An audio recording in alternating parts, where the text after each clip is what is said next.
ये कहानियाँ केवल मनोरंजन के लिए बनाई गई है। इनका किसी भी धर्म, जाति या व्यक्ति से कोई संबंध नहीं है। कृपया इन्हें एक काल्पनिक कहानी के रूप में देखें।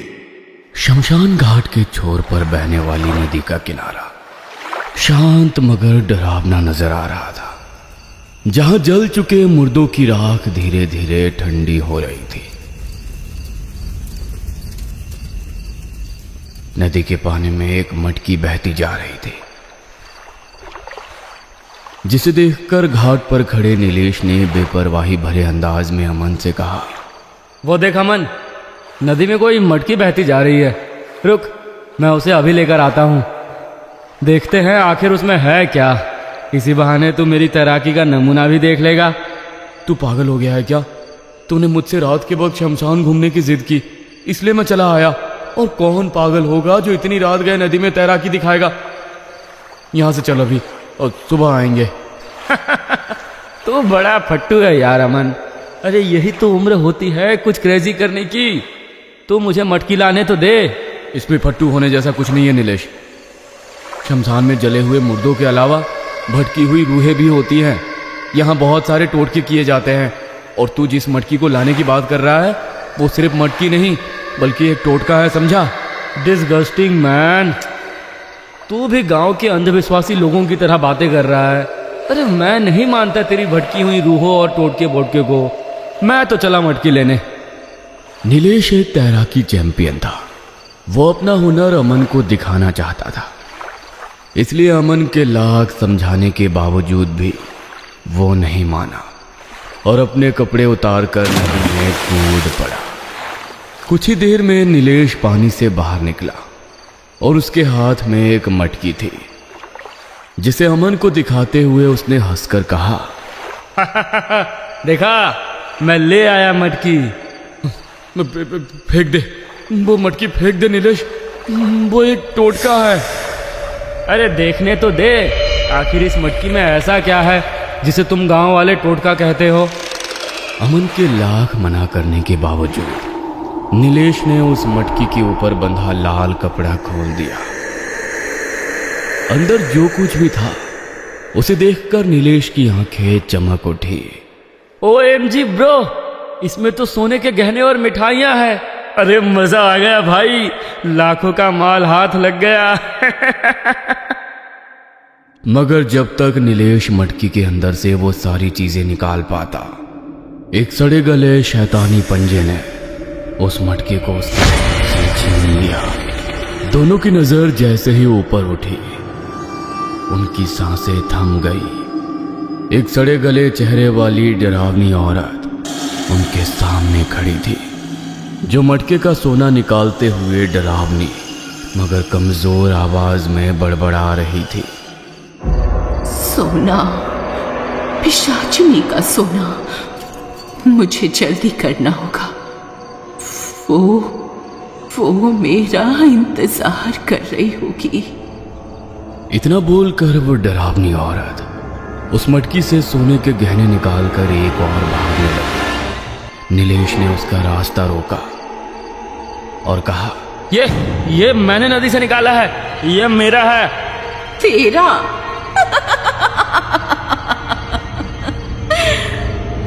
ये न तेरा है न मेरा, सारा सोना उसका है, स्वर्ण पिशाचिनी का। मेरा रास्ता छोड़। इतना बोलकर उस डरावनी औरत ने नीलेश को, अमन नीलेश की मदद करने अभी बढ़ा ही था कि तभी नीलेश ने उस औरत से बचते हुए एक जली हुई लकड़ी के डंडे से उसके सिर पर वार कर दिया। वो औरत वहीं गिर पड़ी और उसके हाथ से मटकी छूटकर गहने बिखर गए, जिसे देखकर नीलेश और अमन काफी घबरा गए। ये तूने क्या किया नीलेश? अरे मैंने जानबूझकर कुछ नहीं किया अमन। ये अब यहां से तुरंत भाग, वरना हम बहुत मुश्किल में पड़ जाएंगे।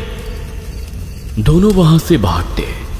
इससे पहले नीलेश जल्दबाजी में उस औरत के पास बिखरे सोने के गहनों को उठाने के लिए बढ़ा, तभी उन्हें एक चेतावनी सुनाई दी।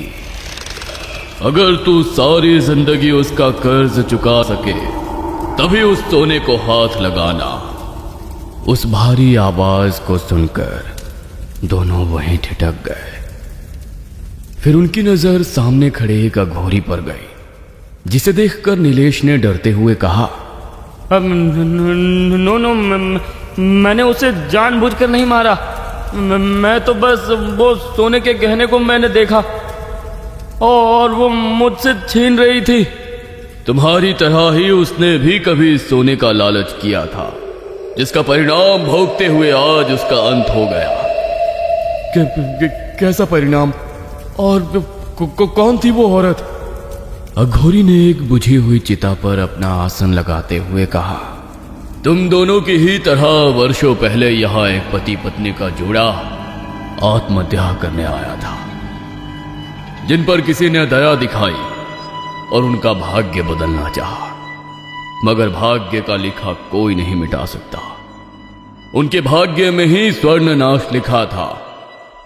ये स्वर्ण नाश क्या है बाबा?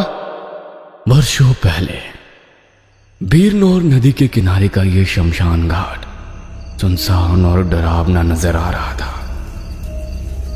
जहां नदी के दूसरी तरफ कुछ मुर्दे जल रहे थे और कुछ जल चुके थे, वहीं नदी के पक्के घाट पर आधी रात के वक्त जय और रेनू उदास बैठे हुए बहती हुई नदी को घूर रहे थे।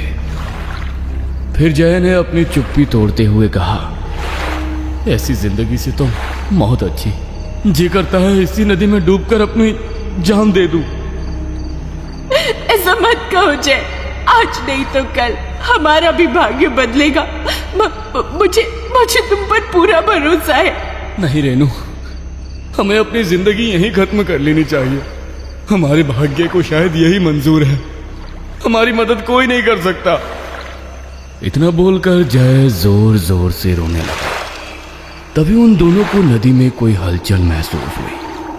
दोनों चौंक पड़े।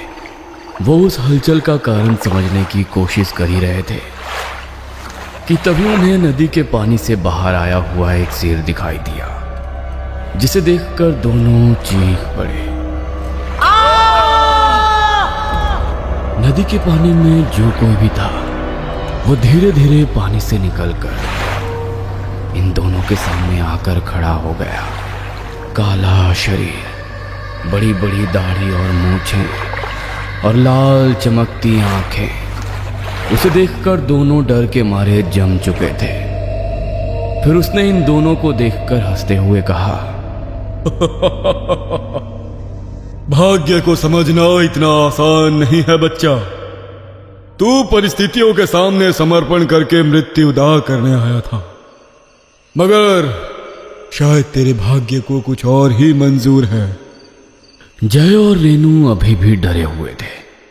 उन्हें समझ नहीं आ रहा था कि वो अजीब सा दिखने वाला शख्स आखिर कौन हो सकता था। फिर जय ने डरते हुए कहा, आप कौन हैं और अचानक पानी से बाहर कैसे?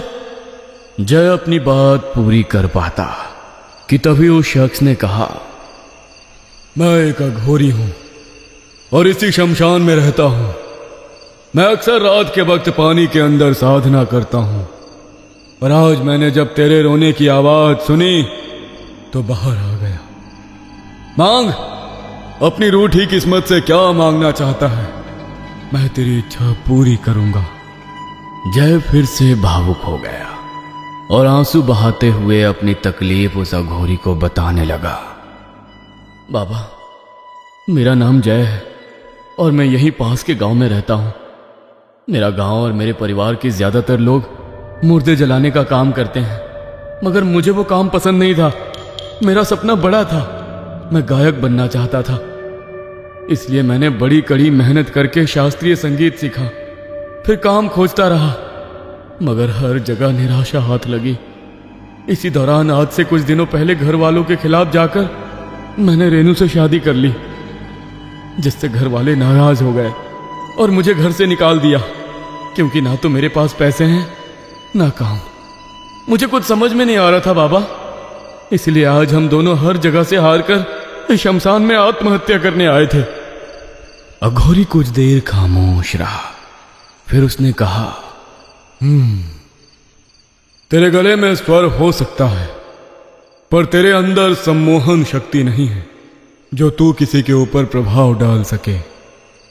मैं तुझे उपाय बताता हूं, मगर ठीक वैसा ही करना। बाबा, आप जैसा बोलोगे हम ठीक वैसा ही करेंगे। इस शमशान के उत्तर में एक बड़ा बबूल का सूखा हुआ पेड़ है। उस पर एक स्वर्ण पिशाचनी का वास है, जो मरे हुए लोगों की माया यानी स्वर्ण आभूषण और दुर्भाग्य का भक्षण करती है। तुझे मैं एक टोटका दूंगा, जिसे तुझे जाकर उस पेड़ के नीचे मेरे बताए मंत्र को बोलते हुए चढ़ाना होगा। इस क्रिया के बाद तू जिस भी कार्य में हाथ लगाएगा तुझे अपार सफलता मिलेगी, मगर गलती से भी उस मटकी को ना फोड़ना, ना देखना और ना अपने घर ले जाना। फिर अघोरी ने उन्हें एक लाल कपड़े से बंधी हुई मटकी दी और जय के कान में एक मंत्र बताया, जिसे लेकर जय और रेनू वहां से जाने लगे।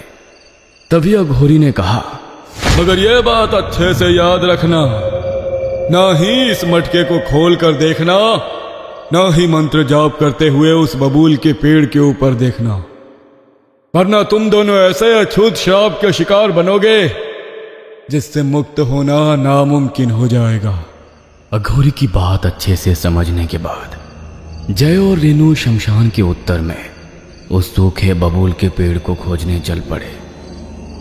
दोनों शमशान के उत्तर में चलते जा रहे थे कि तभी रेनू ने हाथ में पकड़ी मटकी को हिलाकर अंदाजा लगाते हुए जय से कहा, ऐसा क्या हो सकता है इस मटकी में जो देखने की मनाही है? ऐसा लगता है जैसे इसमें किसी तरह की जंजीर वगैरह है।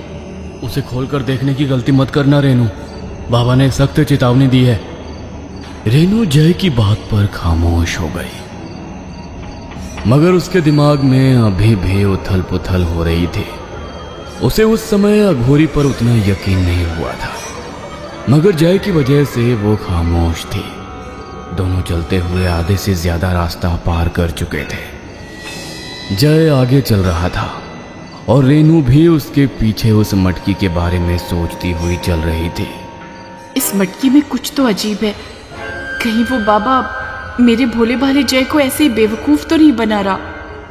इतना सोचते हुए रेनू ने उस मटकी पर बंधे कपड़े को खोला और अंदर देखते ही उसके होश उड़ गए। मटकी के अंदर कीमती गहने और मिठाई का एक टुकड़ा शमशान की राख थी। रेनू ने फिर से हड़बड़ी में मटकी का मुंह बंद कर दिया और चुपचाप बबूल की ओर चलती रही।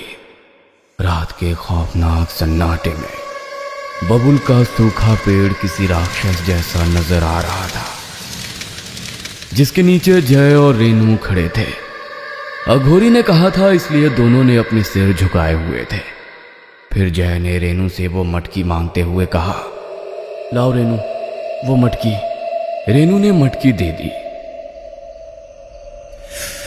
फिर जय अघोरी के बताए मंत्र को पढ़ने लगा। उन दोनों को महसूस हो रहा था जैसे पेड़ के ऊपर किसी तरह की कोई हलचल हो रही हो, मगर दोनों ऊपर नहीं देख रहे थे। रेनू जो चुपचाप खड़ी थी, अचानक उसे एक आवाज सुनाई। कितने मूर्ख हो तुम दोनों जो उस धूर्त घोरी की बातों में आ गए। अरे चमकने वाला भाग्य ठीक तुम्हारे सिर के ऊपर है और तुम पेड़ की जड़ में भाग्य खोज रहे हो। रेनू चौंक पड़ी उस आवाज को सुनकर। उसने घबराकर जय से कहा, जय जय तुमने सुनी वो आवाज? ये शायद पेड़ के ऊपर से आ क्या हो सकता है? अरे इस जगह ऐसे ही वहम होंगे, जैसा बाबा ने कहा था हम वैसा ही करेंगे। बस शांति से खड़ी रहो और भूल कर भी ऊपर मत देखना। जय चुपचाप मंत्र पढ़ रहा था और वो आवाज बार बार सिर्फ रेनू को ही सुनाई दे रही थी, जिसका कारण ये था कि सिर्फ उसने ही वो मटकी खोलकर देखी थी। देख, ऊपर देख। तेरे और तेरे पति का भाग्य यहाँ ऊपर इंतजार कर रहा है। मत पड़ उस दूर तक होरी की बातों में। ऊपर देख। उस आवाज और पेड़ पर होने वाली हलचल की वजह से रेनू का वहां खड़ा रहना मुश्किल हो रहा था। आखिरकार रेनू ने ऊपर देख ही लिया, लेकिन ऊपर का नजारा देखते ही वो बस एक तीखी आवाज में चीख पड़ी, जिससे वहां का सन्नाटा टूट गया। कुछ तो था उस पेड़ पर जो शायद रेनू को नहीं देखना चाहिए।